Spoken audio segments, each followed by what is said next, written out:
आज जी महाराजगंज से आप सबकी तालियों में इस समय पूरे उत्तर प्रदेश की तालियों की आवाज होनी चाहिए। शिक्षकों का नमन कर रहे हैं।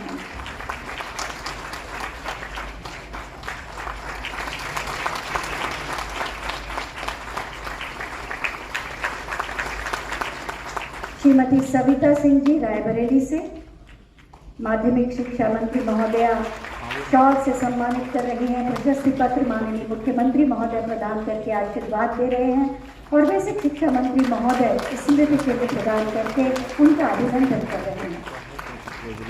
श्री राम शरण शाक्य जी प्रधानाध्यापक हैं कन्नौज से।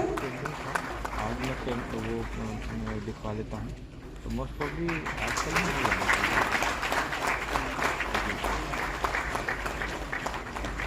जी जी श्रीमती नीतू यादव प्रधानाध्यापिका कासगल। जी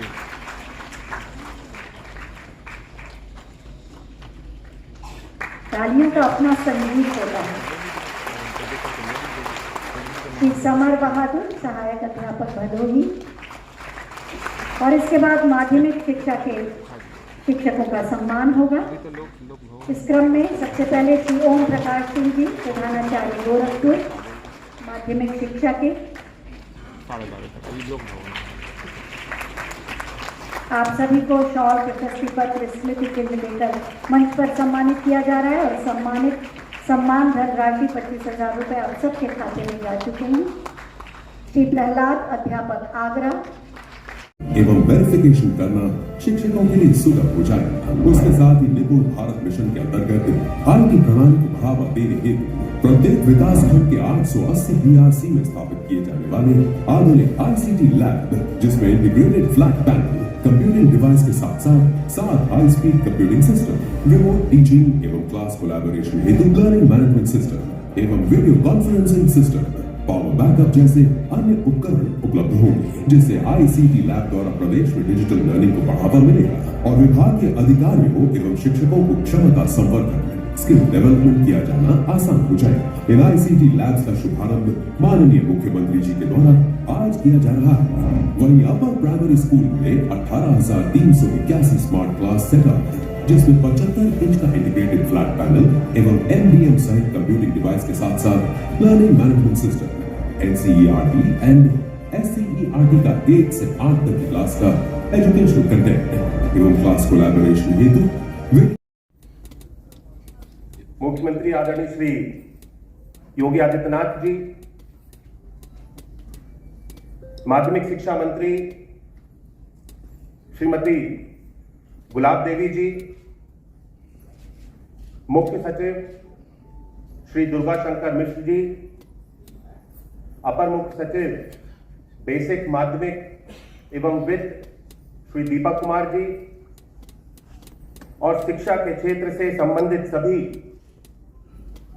पधारे हमारे सभी सम्मानीय शिक्षकगण, अतिथिगण, हमारे कार्यक्रम के साथ में जुड़े हुए सभी विभिन्न मेरठ के बाद आगरा मंडल के बेसिक और माध्यमिक शिक्षा के शिक्षकगण मंच पर आएंगे।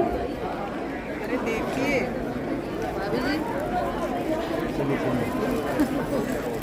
इधर सामने देखिए।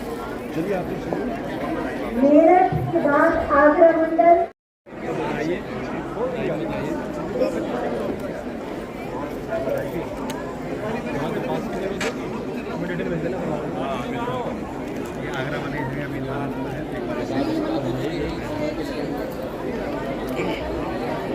हेलो। शिक्षक दिवस के अवसर पर मुख्यमंत्री योगी आदित्यनाथ ने 94 शिक्षकों का सम्मान किया, जिसमें बेसिक के 75 और माध्यमिक के 19 शिक्षकों का सम्मानित किया गया। उन्होंने कहा कि आप जब विद्यालय जाएं तो पहला काम प्रार्थना के बाद शिक्षक की व्यवस्था दें। पहले आप पहुँचे, उसके बाद बच्चे पहुँचे।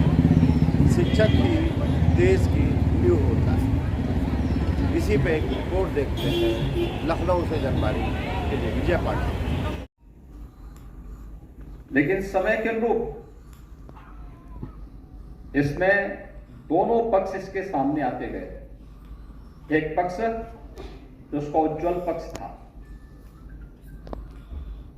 जीवन के प्रत्येक क्षेत्र में वर्तमान पीढ़ी का मार्गदर्शन करते हुए, राष्ट्र की नींव को सुदृढ़ करते हुए एक राष्ट्र निर्माता के रूप में अपनी भूमिका का निर्वहन करने वाला पक्ष एक उज्जवल पक्ष है। लेकिन दूसरा पक्ष उसका कृष्ण पक्ष भी है। कृष्ण पक्ष जब ट्रेड यूनियन की तरह कोई शिक्षक विद्यालय कार्यों से विरत होकर के दिन भर शिक्षा अधिकारियों के घर में या उनके कार्यालयों में बैठ करके अपनी वर्तमान पीढ़ी के भविष्य के साथ खिलवाड़ करता है, तो उसका एक कृष्ण पक्ष भी हम सबको और इस समाज को देखने को मिलता है। और समाज भी उस व्यक्ति को संदेह की निगाहों से देखता है, उनके प्रति कोई श्रद्धा भाव नहीं होता है, एक तिरस्कार का भाव समाज के मन में दिखता है। यह उसका एक उज्जवल पक्ष है, एक कृष्ण पक्ष है। इन दोनों को ध्यान में रख करके शिक्षा जगत की वर्तमान समस्याओं को समाधान की तरफ बढ़ाने का कार्य हम सबको करना होगा। याद करिए, 2 वर्ष पहले जब शिक्षक दिवस के अवसर पर प्रदेश के उत्कृष्ट शिक्षकों के सम्मान का प्रश्न सामने आया था, तो मैंने वो कार्यक्रम कैंसिल करवा दिया था, क्योंकि जब सूची मैंने देखी तो उसमें ऐसे ऐसे चेहरे थे जिन्होंने कभी स्कूल में पढ़ाया ही नहीं होगा, जो कभी जाते ही नहीं थे। उन्होंने कहा इन लोगों का नाम क्यों दे, इनको तो मैं रोज पूर्व पीढ़ी को बनाने में, वर्तमान पीढ़ी को बनाने में अपना योगदान किया। अगर ये संसाधन नहीं होते, कैसे ये देश आजादी की लड़ाई लड़ता, कैसे ये देश उस पीढ़ी को पढ़ा पाता जब संसाधन नहीं थे।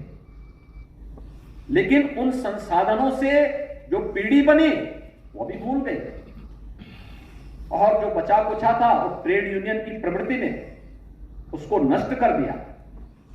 या लखनऊ में ही मैं एक दिन एक विद्यालय में गया था, विद्यालय का भवन जितना बड़ा नहीं था उतने बड़े बड़े उसमें पेड़ उगे थे। मैंने मुख्य सचिव महोदय को भी दिखाया था, और फिर उन्होंने फिर उस पर पहल की। तब यहाँ के जिला विद्यालय निरीक्षक को थोड़ा चेतना आई, तब वह जाके गए थे, प्रधानाचार्य से कहे ये पेड़ को उखाड़ो। ये बोलना पड़ेगा, ये बड़ी विचित्र सी स्थिति है। यानी हम कपड़ा पहने, हम बाल बना करके विद्यालय जाएं, दांतून करके विद्यालय जाएं, अभी बताना पड़ेगा। पान, गुटखा, तंबाकू इसका सेवन न करें, इसके लिए जब एक शिक्षक को बताना पड़ेगा। विद्यालय में जाले न दिखाई दें, कहीं धूल न हो, प्लास्टिक का उपयोग न हो, कोई गुटखा तंबाकू विद्यालय परिसर में न सेवन कर सके। इस स्वतःस्फूर्त भाव के साथ इस प्रकार की भावनाएं आनी चाहिए हमारे मन में। और एक शिक्षक अपने कृतित्व से भी आदर्श दिखना चाहिए और व्यक्तित्व से भी आदर्श दिखना चाहिए। इस रूप में जब हम कार्य करेंगे तब समाज के मन में श्रद्धा का भाव पैदा होगा। उन विद्यालयों में लगे हुए पेड़ वहां की अकर्मण्यता को प्रदर्शित करता है